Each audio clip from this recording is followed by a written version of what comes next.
Gold hub తాకట్టులో ఉన్న బంగారాన్ని విడిపించి కొనబడును. అదే రోజు ఆన్లైన్ ధరకు కొని డబ్బులు ఇవ్వబడును. హాయ్ హలో నమస్తే, వెల్కమ్ టు మనం టీవీ. నేను దుర్గా. ఆంధ్రప్రదేశ్లో ఎలక్షన్ కోడ్ వచ్చేసింది. అయితే ఇంకా అభ్యర్థుల గురించి పూర్తిగా ప్రకటించలేదు కొన్ని పార్టీలు అనేది మనకి వార్తలు వినిపిస్తున్నాయి. టీడీపీ, జనసేన, బీజేపీ కూటమి సంబంధించిన ఎవరెవరు పోటీ చేయబోతున్నారు అనేది పూర్తి లిస్ట్ అయితే బయటికి రాలేదు. సో దీని గురించి మనతో చర్చించేందుకు మనతో పాటు ఉన్నారు ప్రముఖ అనలిస్ట్ డివి శ్రీనివాస్ గారు. ఇప్పుడు వారితో మాట్లాడదాం. సార్ నమస్తే. సార్ నమస్తే అమ్మ.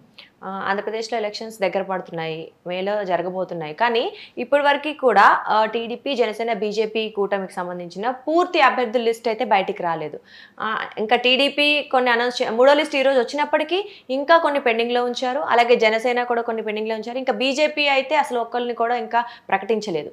అంటే ఒకవైపేమో వైసీపీ వైనాట్ 175 దూసుకెళ్తుంది, వాళ్ళ పోరాటము మేము సిద్ధము అనుకుంటూ వాళ్ళు వెళ్ళిపోతున్నారు, అంటే మేమంతా సిద్ధమే అని.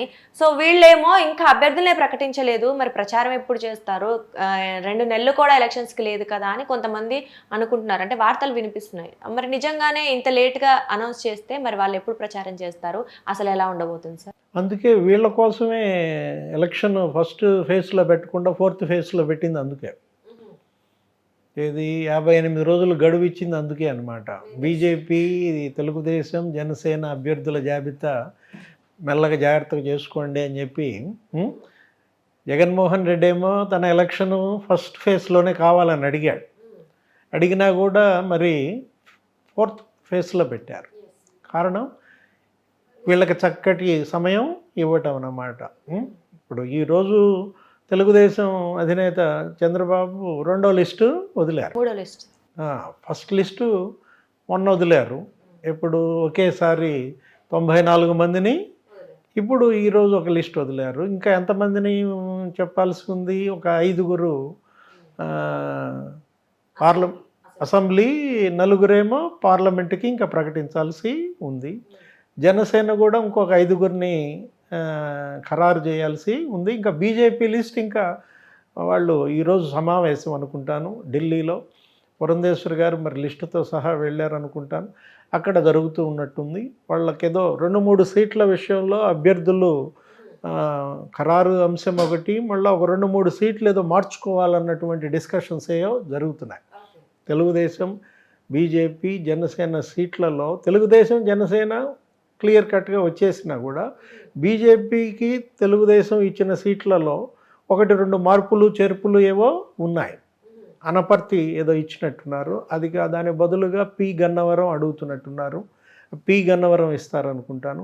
ఇప్పుడు బీజేపీ ఏంటంటే వాళ్ళు సంస్థాగతంగా ఒక 5 క్లస్టర్లలో బలంగా ఉన్నారని, ఆ 5 క్లస్టర్లలో ఇన్నాళ్ళుగా మేము పనిచేసాం కాబట్టి ప్రతి క్లస్టర్లో కూడా ఒక సీటు వాళ్ళకి కావాలనేది వాళ్ళ ఆలోచన.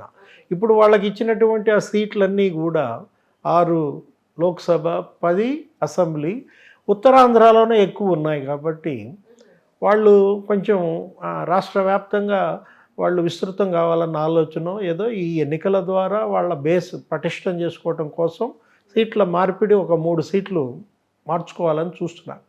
అది కూడా ఇవాళ రేపట్లో కొలిక్కి వస్తే మొత్తం ఉమ్మడి అభ్యర్థులందరూ మనకి తెలిసిపోతాయి.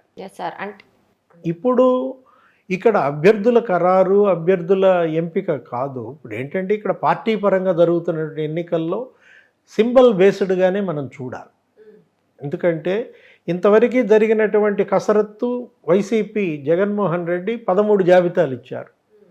ఆయన 12 జాబితాలతో ఇక ఆయన విసిగిపోయారు జనం. ఏది అటు ఇటు మార్చటం, ఎంపీలని ఎమ్మెల్యేలుగా వేయించటం, ఎమ్మెల్యేలని ఎంపీలుగా వేయడం.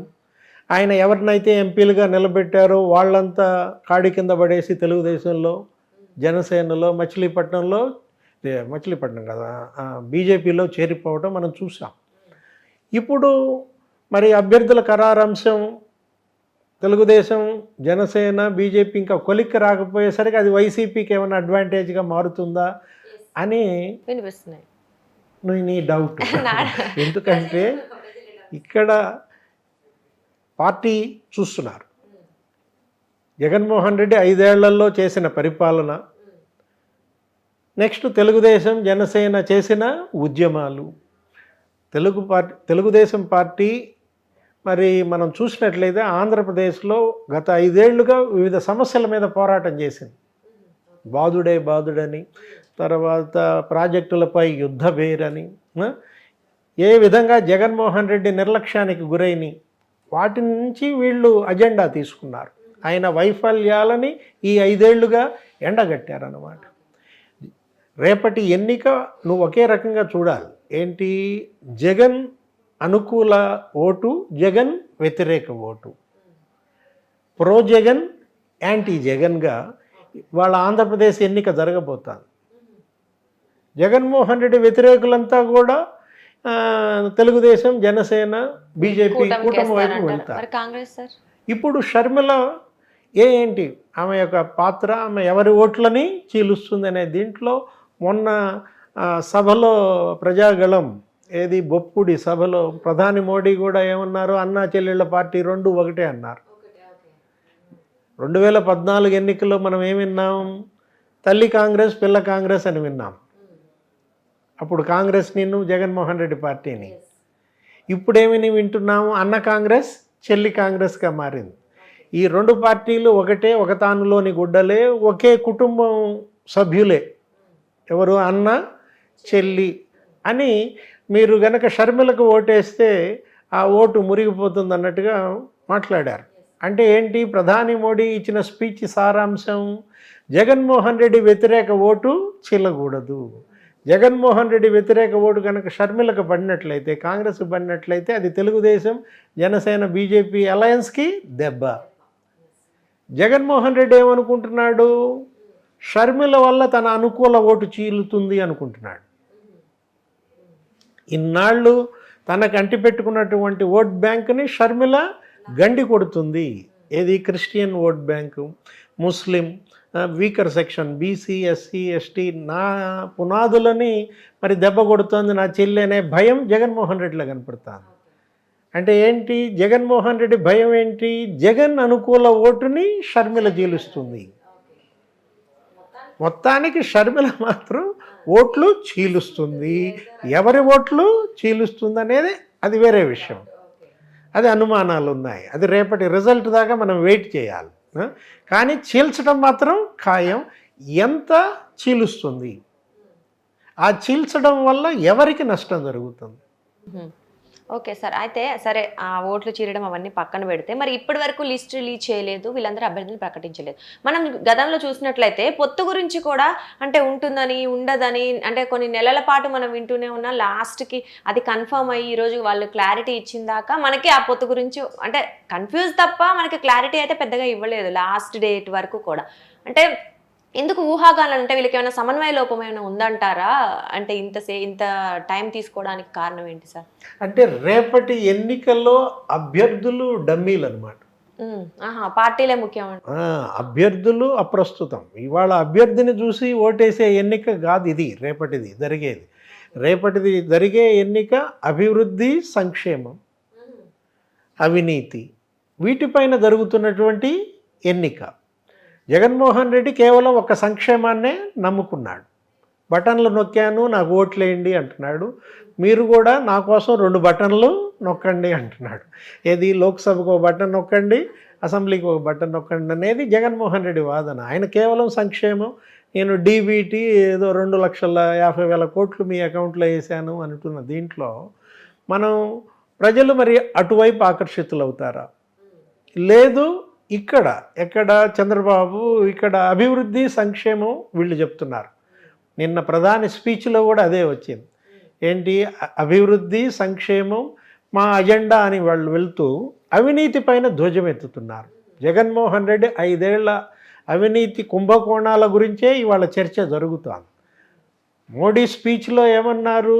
జగన్మోహన్ రెడ్డి మంత్రులు అవినీతిలో పోటీ పడుతున్నారు, మంత్రుల మధ్య ఒక కరప్షన్ రేస్ నడుస్తోంది, అవినీతి దీంట్లో కూరుకుపోయారు అనే విమర్శని జగన్మోహన్ రెడ్డి క్యాబినెట్ డైరెక్ట్గా సాక్షాత్తు ప్రధానే ధ్వజమెత్తిన దీంట్లో మరి వీళ్ళు కేవలం సంక్షేమాన్ని నమ్ముకుని అభివృద్ధిని గాలి కొదిలేసిన దీంట్లో నీకు జగన్మోహన్ రెడ్డి వైపు ప్రజలంత మేరకు ఆకర్షితులవుతారు.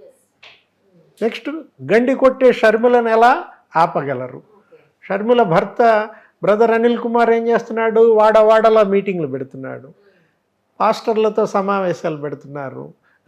ఏ విధంగా 5 ఏళ్లలో ఇక్కడ క్రిస్టియన్స్ పైన దాడులు జరిగాయి, ఎస్సీ ఎస్టీ ముస్లింల పైన ఎలా దౌర్జన్యాలు జరిగాయి, భూములు ఎలా కబ్జాలు చేశారు, ఇది నడుస్తోంది.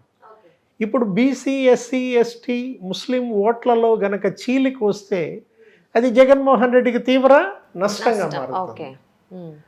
ఇప్పుడు ఏం జరుగుతోందంటే ఇందాక మనం అనుకున్నట్టు ప్రో జగన్ యాంటీ జగనే కాబట్టి మిగతావి కాకుండా ప్రభావం చూపెట్టవంట. ఇంకొక అంశం ఏంటంటే గత చంద్రబాబు 5 ఏళ్ల పరిపాలన, జగన్మోహన్ రెడ్డి ప్రస్తుత 5 ఏళ్ల పరిపాలన, ఈ రెండింటిని బేరీజ్ వేసుకుంటున్నారు.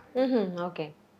చంద్రబాబు 5 ఏళ్లలో సంక్షేమం ఎలా ఉంది, అభివృద్ధి ఎలా ఉంది, అప్పుడు రోడ్లు ఎలా ఉన్నాయి, ప్రాజెక్టుల నిర్మాణం ఎలా జరిగింది, పరిశ్రమలు ఎలా పెట్టారు, ఉద్యోగాల కల్పన ఎలా జరిగింది, ఇది చంద్రబాబు హయాంలో జరిగినటువంటి దానిపైన చర్చ. ఇప్పుడు జగన్మోహన్ రెడ్డి 5 ఏళ్లలో ఏం జరిగింది? ఈయన పేదలకు ఇళ్ళని కట్టాడు, ఈయన ఇరిగేషన్ ప్రాజెక్టులన్నీ కంప్లీట్ చేశాడు, లేకపోతే ఈయన ఎన్ని కంపెనీలు తెచ్చాడు, ఈయన ఎన్ని ఉద్యోగాలు కల్పించాడు అనే దీంట్లో షర్మిలే ధ్వజమెత్తుతోంది. చెల్లే అన్నని విమర్శిస్తోంది. కంపెనీలను బెదిరించి తరిమేశాడు, ఉద్యోగాలన్నీ పోగొట్టాడు, నిరుద్యోగం పెంచేశాడు, పేదల ఇళ్ళు కడతానన్నావు కట్టావా, మద్య నిషేధం చేస్తానన్నావు చేసావా, సిపిఎస్ ఏమైంది, ఇలా జగన్మోహన్ రెడ్డి వైఫల్యాలని ఎండగడుతున్నారు. అటు ప్రతిపక్షాలు ఎండగడుతున్నాయి, తెలుగుదేశం జనసేన బీజేపీ. అది సరే, సొంత చెల్లెళ్ళే మా అన్న పార్టీకి ఓటు వేయొద్దని చెప్తున్నారు. అంటే అన్ని వైపుల నుంచి కూడా జగన్మోహన్ రెడ్డి చుట్టూ నీకు ఉచ్చు బిగుసుకుపోయిన పరిస్థితుల్లో ఇవాళ ఆ ఉచ్చులో నుంచి జగన్మోహన్ రెడ్డి ఎంత బయటపడతాడు, తన పార్టీని ఎంత గట్టెక్కిస్తాడు అనేది చూడాలి. ఇప్పటిదాకా ఆయన రివర్స్ పరిపాలన చూసాం, రివర్స్ డెవలప్మెంట్, రివర్స్ సంక్షేమం, మొత్తం రాష్ట్రాన్నే రివర్స్ చేశాడు. ఇప్పుడు రేపు రిజల్ట్ కూడా రివర్స్ అవుద్దా? 151 సీట్లు వచ్చాయి జగన్కి, తెలుగుదేశానికి 23 వచ్చాయి. రివర్స్ అయ్యి జగన్కి 23, తెలుగుదేశం జనసేనకి 151 అవుతాయా? చూడాలి ఎలక్షన్స్. అదే సార్, మొత్తానికైతే సో మీరేమంటున్నారంటే పార్టీల ప్రభావం ఎక్కువ ఉంటుంది కాబట్టి అభ్యర్థులని ఇప్పుడే ప్రకటించినా కొన్ని రోజులాగా ప్రకటించినా పెద్దగా ప్రభావం అయితే ఏమీ ఉండదు, చేంజ్ ఏమి ఉండదు అంటున్నారు. సరే సార్, చూద్దాం. మొత్తానికి వీలైనంత తొందరలోనే అభ్యర్థుల పేర్లు బయటకు వస్తాయని అయితే అనుకుంటున్నాం. చూద్దాం ప్రజలు ఎలా స్వీకరిస్తారు, ఇంకా ఎలక్షన్స్లో ఎలాంటి రిజల్ట్స్ వస్తున్నాయి అనేది వెయిట్ చేద్దాం sir. Thank you so much. నమస్తే.